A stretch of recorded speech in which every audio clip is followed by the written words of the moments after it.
Hi, I'm Brian Tinsman, and I'm back with another episode of the Enquire Pro Show. I am very happy to be joined today by Enquire advisor Jay Lauf. And Jay, I'd love to have you introduce yourself. Yes, hi, I'm Jay Lauf. I'm one of the co-founders of Charter. Charter is a future of work media and research company that helps owners of the talent agenda with their workplace transformation journey. And I have a long history in the media, on the business side of media. I was publisher of Wired magazine during the aughts. I worked at The Atlantic as publisher there for some time after that, and then at Quartz, which was born inside the Atlantic Media Company. So obviously we're going to be talking about digital transformation today, but I did want to talk to you a little bit about the media background. I happen to have one myself, and there's certainly some applicability for people who use Enquire as well in that space. So just want to talk to you about that transition to Charter. You, as you mentioned, you've had 10 years at The Atlantic and Wired and Quartz. So, what kind of pushed you in the direction of Charter, and what are you doing differently there than what you've done before? Yeah. Well, it's interesting. My journey has sort of been closer and closer to entrepreneurialism from the time I joined Wired, which was part of Condé Nast, is still part of Condé Nast at the time. Left there to join The Atlantic, which was a smaller privately held operation. And then inside The Atlantic Media Company was one of the team members that launched Quartz as a pure, digital startup. And so I think I was sort of bitten by the bug of that, of being an entrepreneur. The longer I've gone on in my career, the more interested I've been in, doing my own thing, like giving it a try without the safety net of the parent company. I took a very intentional year sabbatical in 2020 that happened to coincide with COVID, so no FOMO about missing that year as a leader. And when I started joining some advisory boards, including that for Enquire, and one of the advisory boards I joined was what became Charter. So my co-founder at Quartz, the founding editor Kevin Delaney, had launched a newsletter called Reset Work, which was a newsletter about the future of work. And it had really taken off quite quickly, had a lot of notable subscribers and folks saying, like, this is where you can really finally rigorously understand where the future of work is headed. And so while advising him on how to think about, whether there was a business there or not, I really became stricken with the mission, which I said earlier, to try to help folks build better workplaces and a better future of work. And that coupled with two other important ingredients for me. One is with people that I trust. So my co-founder, Kevin, and Aaron Grau are people I really respect and like and trust. And then, lastly, for me, again, it was sort of taking a swing at our own thing, and just sort of trying to launch a company on your own was a box, I guess I just felt like I had to check, or an itch I had to scratch, I guess. Well, that's amazing. And so obviously, future of work is a big multifaceted conversation there. Yeah. Is the introduction of AI a few years ago, sort of, out of the box AI, is that a natural iteration of this, larger conversation, or is that just a force of nature all unto itself? Well, I mean, it's a force of nature unto itself, for sure. But I think it sort of makes your point for you, which is that the future of work is sort of a big, elastic topic. On the one hand, it's, sort of people can think it's sort of very vertically focused, but there are so many things that touch on, the future of work. And certainly AI is transforming everything about the way we work and how we work, where we can work. And I think one of the obsessions for us has become, what are the new rules of leadership in a moment where everybody has AI as a thing that we also think a lot about. So almost any issue that you could tie back to future of work is being impacted by AI. And so I think it's an endemic topic for us right now. So having a media background, I mean, the media has obviously been in radical transformational change for a whole generation now. Yeah. Are there lessons that you kind of draw from that, or at least, confidence or words of wisdom that you can offer to the business leaders today across many industries that are sort of grappling with that transformational change, maybe for the first time, but certainly at an accelerated pace right now?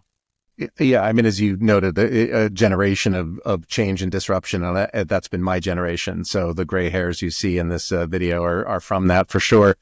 Yeah, I don't know that there's anything that would inspire confidence necessarily, but definitely have drawn some lessons from it. I mean, the first being the toothpaste doesn't go back in the tube ever. So, if you want to try to whistle past the graveyard or duck your head or, try to outlast the trend. That's a fool's errand. I think you need to lean into these technologies when they become as endemic as they are. And this is certainly one of them. So that's number one. Number two, then that means, I think, experimenting a lot. I think you cannot be afraid to experiment. The classic stuff, you're going to fail. So fail quickly, move on, and, iterate and learn what does work for you or for your organization. And I think it therefore requires leadership and their teams. And I think this is a lesson of leadership. You need to model the behavior you want to see.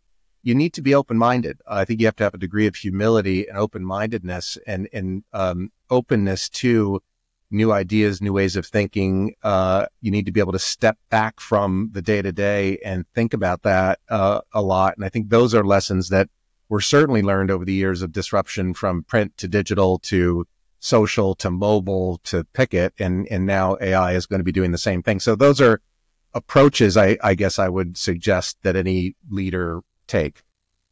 Yeah, mindset is hugely important here. Yeah. So appreciate you sharing that. Again, another thing that has been certainly a conversation borne out in the media industry that is now relevant across the board is, what do you feel is that relationship between, the human knowledge workers, as we like to think of them here, and the technology that is used to maybe produce information, at a larger scale or at a faster scale? What is that relationship between people and technology right now? Yeah, well, the relationship is obviously, I think, constantly evolving, but I think it's a critical relationship. I think what seems pretty clear and obvious is that you can't rely solely on the machine-driven content or thinking that comes out. There's, reams and reams of information written about everything from hallucinations to misinformation. But even, I think, editing for your own voice or point of view is important. So I think there needs to be human dissection and human checks and evaluations of the output from that technology before anything goes to market. Certainly, like in our business, before anything is printed, quote unquote, on the website or a newsletter. I would just think any product that's going out needs to have that final human edit to ensure accuracy, voice, that it's saying what you want it to say. I do think it's pretty amazing and interesting how quickly it, the technology can level up your background knowledge, speed up your thinking process, break through, writer's block, that kind of thing. I think is really highly valuable. But at the end of the day, I think it's the human being that needs to be the final editor and arbiter of what goes out the door. Absolutely. Absolutely. So that brings us to a good segue that I probably should have asked earlier, but how did you get involved with Enquire? Because you are, on the board of advisors and have certainly played a key role in introductions and advice and things over the years. So thinking back on it, what was that original introduction like, and how have things evolved since then? Yeah, I want to say that introduction was like circa 2017, 2018. I met Cenk. So very early on. Yeah, very, very early on. I was CEO, co-CEO of Quartz at the time. I think it was down in DC for some gala event, and a mutual acquaintance of ours introduced me to Cenk. I had a lunch with him and was really stricken with the idea that he had for building what has become Enquire. I thought he seemed the right combination of smart and earnest about it and trying to get it right. And being from the journalism, in a B2B journalism operation, it got my gears turning around what were ways that we could maybe deploy some of what it was that Enquire was building, or Cenk was building at the time, to create more of a service journalism than just, purely the written word journalism that we were doing at the time. So I was intrigued on multiple levels, both, on the personal level, as a fellow entrepreneur, and then also just the potential connection points for, in my case, journalism. Amazing. And, I guess with the evolution of Enquire, with the evolution of the technology and certainly where the media industry has gone since then, obviously, I'm sure your assessment has evolved with time, but, do you still see that, the importance of, kind of using technology to, to help connect the dots between people who have questions and answers, just at a very basic level? Yeah, absolutely. Obviously, again, I think in the same way that we were just describing, I was just describing how AI can, help you break through writer's block, level up your background knowledge really, really quickly. I think the ability to speed up, the way to connect you to the right person at the right moment, that's one of the huge advantages of technology versus all the background research and, networking you may have to do. If that is all simplified for you, as it has been, think of dating apps. I think to get you to a human with wisdom and levels of context that I think drive the best AI outcomes is a pretty magic formula. So yeah, I think it's highly relevant today. The Tinder for your professional life. I like that. That's good. So all right, so let's switch gears to the future of work. Obviously there's a lot of conversations, both in the private sector and more recently in the public sector around return to office and remote work and things like that. It seems like an old topic at this point, but it just keeps coming up in new and exciting ways. Where do you see, really the broader, where do we end up with return to office or remote work? And what is a good balance, and where do you think we're going to go from here? Yeah. I mean, I think we're going to end up with, a patchwork of where places land, right? I do think some of the CEOs who are demanding, 5 days a week back in the office now are not going to, break from that necessarily. But I think where we should land, and by that, I draw on tons of reporting and research. To your point, this is a topic that keeps coming up again and again and again for us. We're steeped in the research everybody cites, and rightly so. Nick Bloom from Stanford, has a ton of research and thinking around this, but it's also supported by other case studies, and just our own observation is that hybrid is the place to land and the way to go. There are obvious benefits to co-location that you lose if you're fully distributed and fully remote. And there are major advantages to allowing for the flexibility for people to work remotely at least a couple of days a week. For everything from just the flexibility, the way it fits into your lifestyle, but also for heads down work. And I'm a perfect example of this. When I was commuting for 20 years, 5 days a week, any day that I wasn't on an airplane, I was commuting from Connecticut into New York.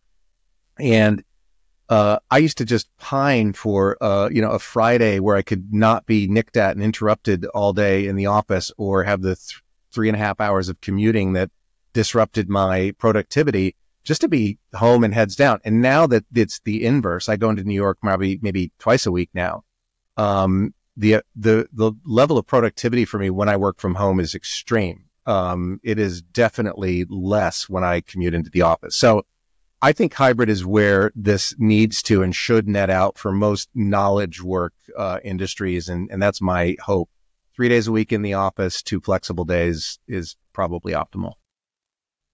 That's a great answer. And, like with most things, it's balance that ends up winning out. Within that paradigm, like let's say that that's what we're striving for.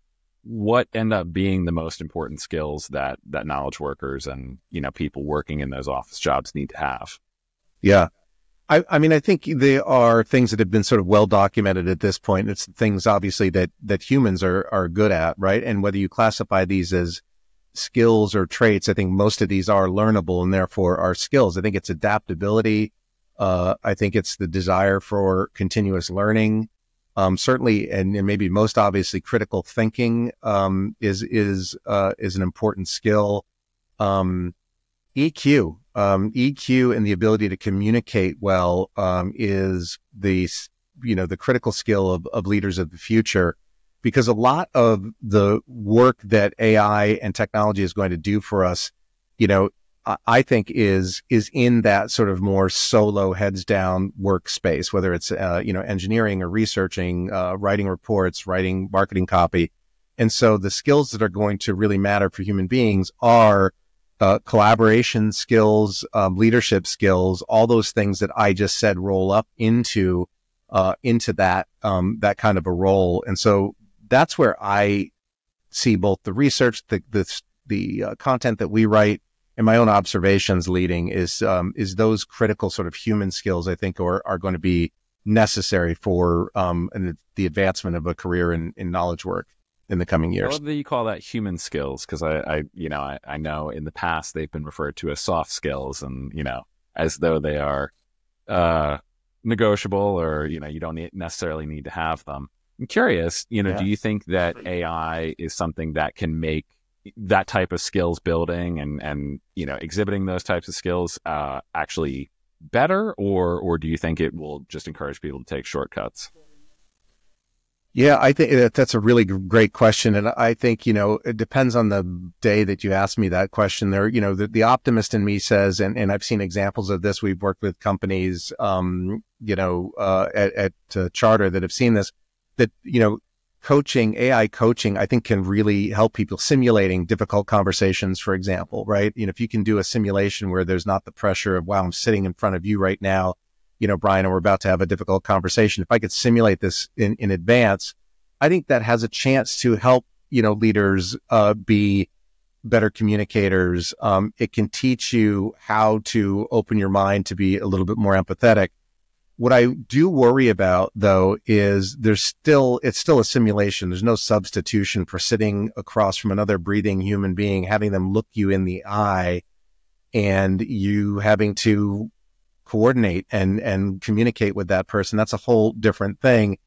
And I've also heard Amy Edmondson from Harvard Business School waxes eloquent on this, which is, does AI make it easier for people to hide? There's already sort of a proclivity among Gen Z to want a degree of solitude and quiet, and not necessarily be in group settings all the time. Does it allow you to hide if basically all the coaching and training for human skills is done by AI? I think there's the potential for that to be fraught. And so, you can simulate whatever bad sports metaphor you want to use. You can be in the batting cage all day long. You get on the baseball field at a real game. It's a different thing. I think that's what we're facing in the years ahead in knowledge work. Yeah, I mean, and for fear of over reducing things, but I would say, like most technology, it's a tool, and you can use it for good or bad, or however you kind of see fit. That there's both the pros and cons, and they're wrapped up in the same thing, I think. I think going back to the beginning of this conversation, I think that's absolutely true, and has been true of every technology.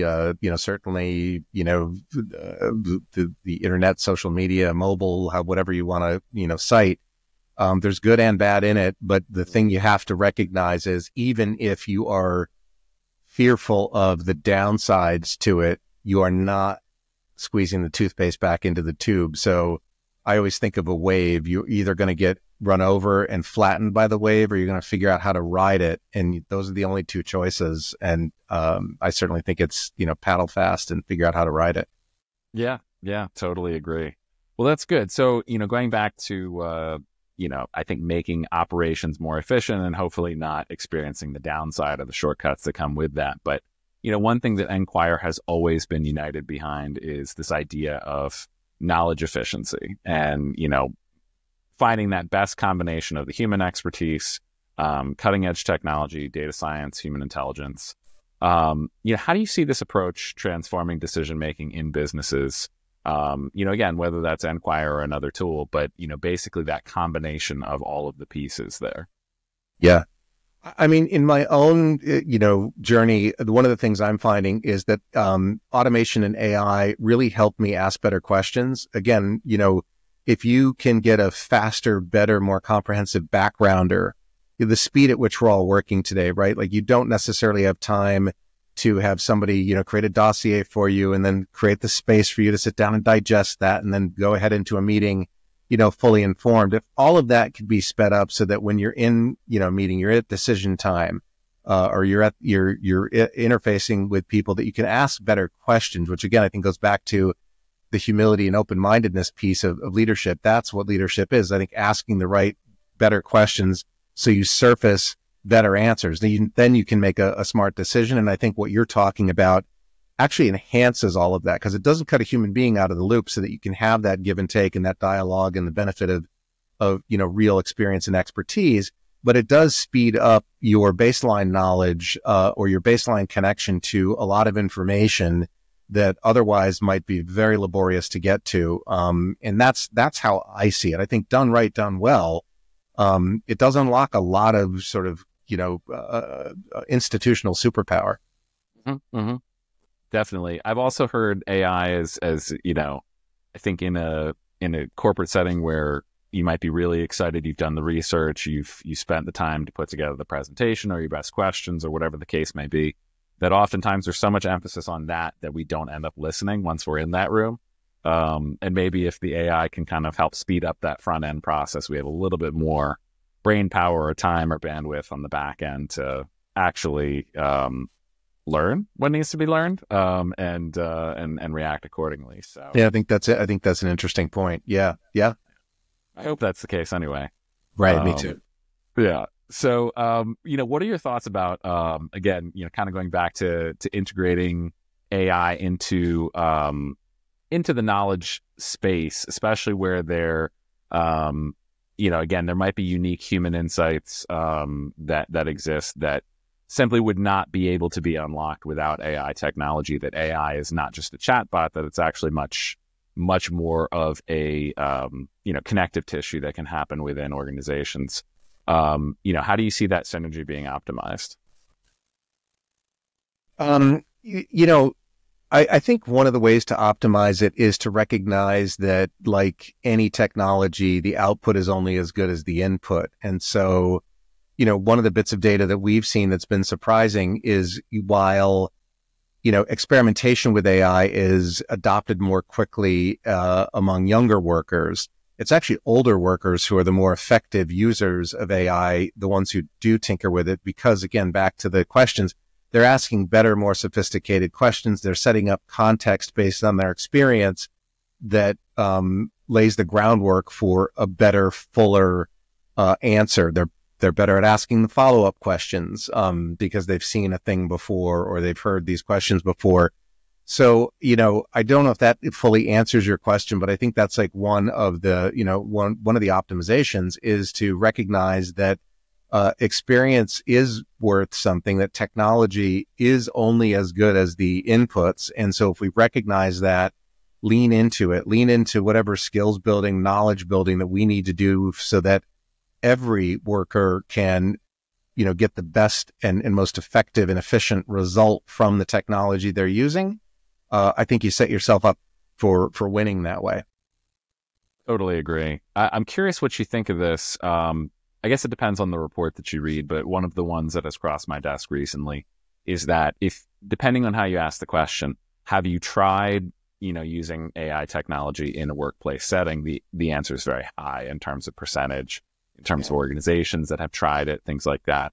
But I think if you ask it differently in terms of, is it part of your day-to-day workflow or anything like that, that number drops off quite a bit. Have you noticed that as well, sort of in reading the studies that come out on the adoption of AI, that perhaps there's a much higher rate of people trying it and not sticking with it, or, that there's some organizational hesitancy there? Where do you sort of see the discrepancy there in those two different numbers of trying it and sticking with it? Yeah. Oh boy, I wish my co-founder Kevin Delaney was on this call, or Aaron Grau, either one of them, who are really steeped in the content side of the business. I'm the chief commercial officer and responsible for the business side. I know what I can answer at a high level broadly, that we are seeing some of the same things. Obviously, it varies from company to company. Most serious knowledge work companies have been experimenting with it. To your point, to what extent they are, I think really does vary. And it starts with leadership. I think, again, modeling the behavior. I think there's also, I think one of the things to consider there in terms of unlocking adoption of this is what we are seeing is there's a ton of skepticism if it's top down, if it's sort of mandated from the top that you use this. People are fearful that, that they're going to lose their jobs. They're fearful that they're going to be exposed if they're either not using it effectively, or it exposes some gap in their own skill. So it's very fear based when it's tops down. The better approach is to get, your lower tier workers, experimenting with it, empower them to experiment with it, and to sort of report up to management where they see, opportunities and efficiency gains and productivity gains and all of that is a much, much better approach. So, I think most serious companies are beginning to experiment with this, but, there's a lot, and I don't mean to create a commercial for this, but since I'm unable to sort of pull this, extemporaneously out of my own head, if you go to charterworks.com, and tinker around with our newsletter there, that we do a ton of reporting on exactly this kind of thing. How do you effectively, and ethically roll out AI inside the company? You'll see a lot of that, on our website. That's such a great point, and good plug there. CharterWorks does a great job. So one of the things that I experienced last fall, I went to a regional marketing summit, and they did a great job pulling in, the heads of marketing communications from large federal agencies, from large multinational corporations. It was, very well attended from sort of that C-suite level.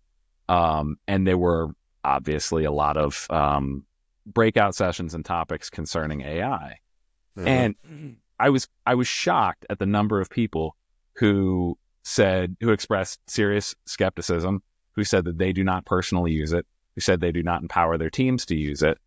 And on a certain level, again, as a marketing consultant and somebody who is working with Enquire and any number of other organizations, I actually felt pretty good, leaving there that, hey, maybe I'm further ahead of the game than I thought. But yeah, such a good point that you made there about when it's top down, it's a completely different conversation. I do wonder if we had been able to talk to their teams, if we would have a different conversation with those people. Yeah.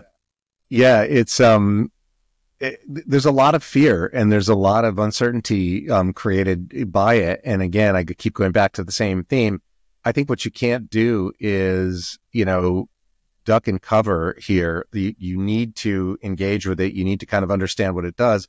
The best way to do that is to have some firsthand experience with it, regardless of what level you're at, whether you're an entry level, employee, or, certainly if you're going to be a C-suite leader and, create mandates, you better be, working with this technology and understanding it yourself.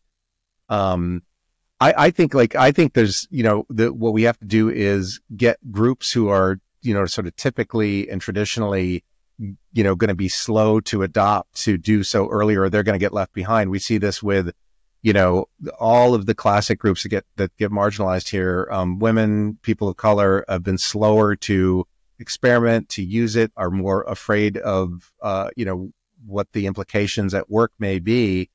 And I think we need to break down those barriers. And we've done some work there as well. My colleague just did a really interesting session with Gloria Steinem in New York at her home, and a bunch of female executives on, how to foster adoption, how to foster women, tinkering with this technology at a better clip than they are right now.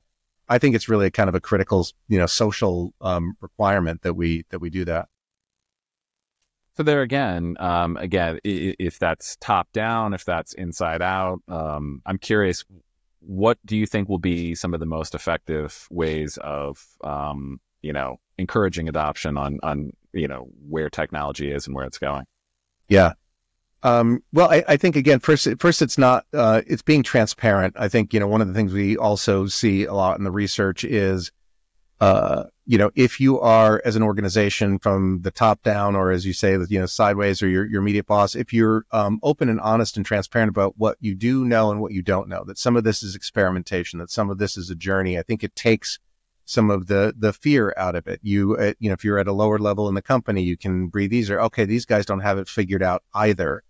I think that's a first bit of the approach.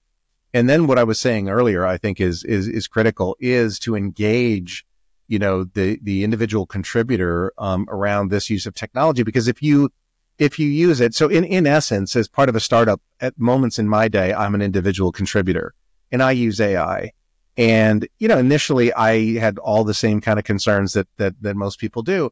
You begin to use it, for even just a week, and you're blown away by what the capabilities are.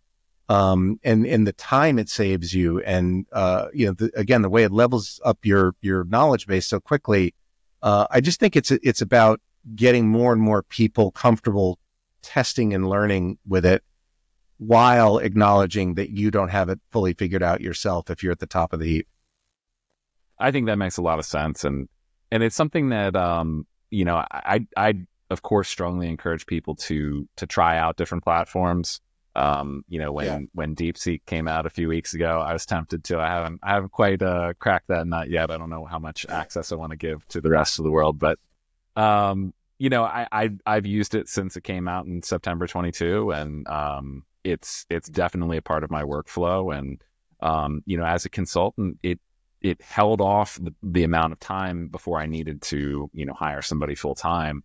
As part of my team, because it kind of filled that role of that junior researcher or analyst, or, somebody who can put together that first draft in a way that, for me, it saved immense amounts of time. It helped me organize my thoughts, all of those things that are not nefarious. I'm not pulling anything that I wouldn't otherwise. It's just that I don't have to agonize over something that would take me half a day or longer. And I can knock it out in much less time. I do think, tucked into what you're just saying there is a really important topic that I think gets skipped over a lot. And, there's a lot of breezy conversation about AI. And, we're both talking about what the potential of it is. And the potential is enormous in a positive way. But job loss is a very real thing that we're about to face, in my estimation. I think there's a lot of, again, breezy talk about it's not about job elimination. It's about, human enhancement. It's about freeing, people up to do, what human beings are good at. But the thing that you just said is a perfect example of it. And I'm not singling you out. This is true. I think me as well. And I think every company is like, you're holding off hiring anything from a freelancer to a full-time person because the technology allows you to do that. How that does not translate into massive job loss, I just don't see, frankly. So, yeah, no, and I know I can speak for Cenk, who's been very clear on our side that he definitely sees that as a real possibility as well. That this is a different industrial revolution than the ones before it, which all of course created jobs. That at least in the short term, that there is a real possibility of job reduction. But I will say that when I do work with outside collaborators and when I have hired internally, getting them up to speed on AI and sort of fortifying their own careers is definitely a goal that I put out there and something that I think is extremely important for anybody's career at this point. So. With that, let's dive into your own personal leadership philosophy. I mean, you've been with a lot of organizations that were successful in different formats and innovative in their own way. I'm curious, as you're leading diverse teams, what have been the core principles that have guided your leadership style that you'd be willing to impart upon our audience here?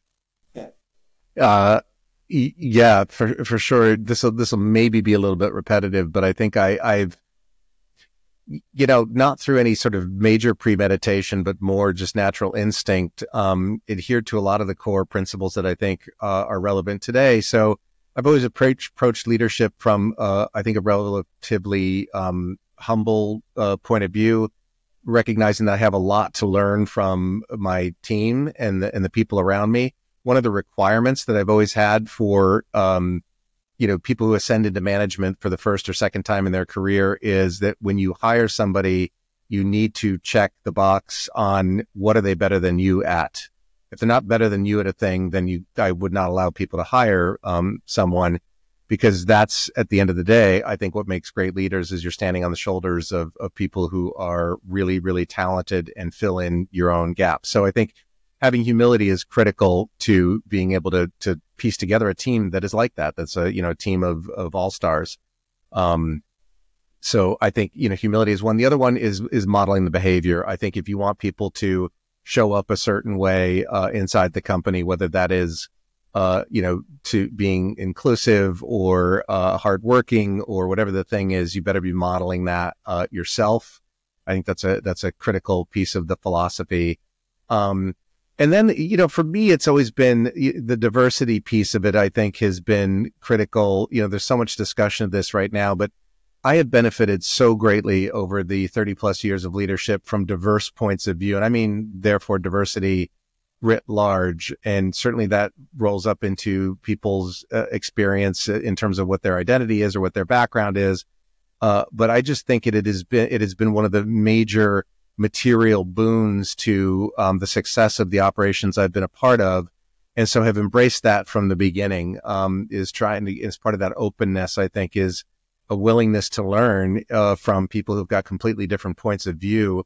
I think is a critical leadership skill. You still need to be able to make a decision, stand by that decision, have conviction, lead through the decision. But I think you come to better decisions when you let a lot of voices and opinions and experiences in. So those would be sort of the guiding principles for me. I love that. I have one more for you, unless I think of another one. So I guess the best way to think of this would be, let's take the glass half full approach. I am an optimist, I think, as most people who are entrepreneurial are. Where do you, when you look 5-10 years down the road, however far you want to look, within the knowledge workspace with this integration of transformative technology and all of the other things that are happening within the future of work discussion, what's the optimistic outlook? Where have we, what hurdles have we cleared, and what are the challenges that we're addressing at that point? Yeah.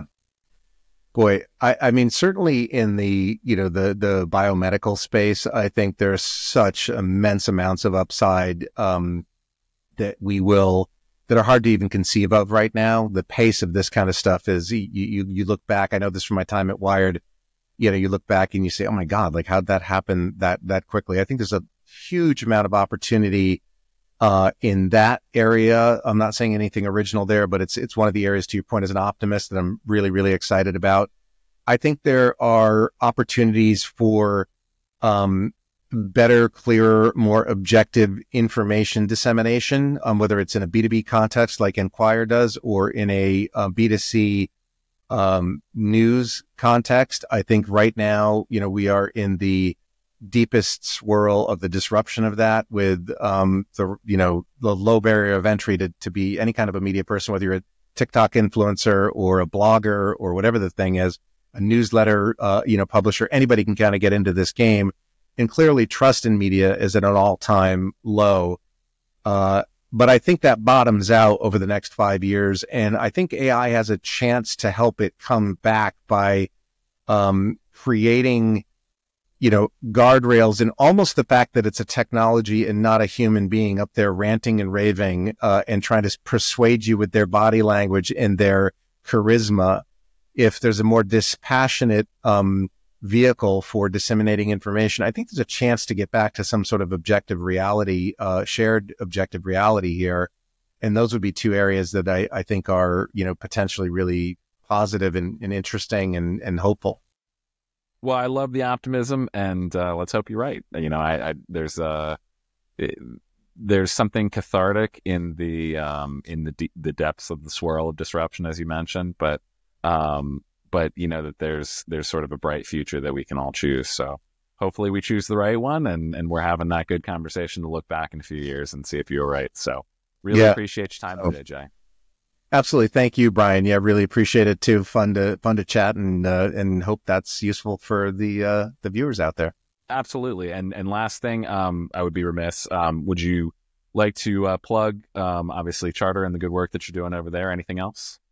Oh, that's kind of you. I sort of already didn't intentionally sneak that plug in. That was an organic ask. But yeah, charterworks.com is where you can find kind of everything you need to know about us. We've got both freely available newsletters and events and programming that'll help get you smart on the future of work really quickly. And then there's some pro tools like Enquire Pro, not Enquire Pro specifically, but like Enquire, we have a pro product that will give you more tools and resources to do your job better. So I hope you check it out.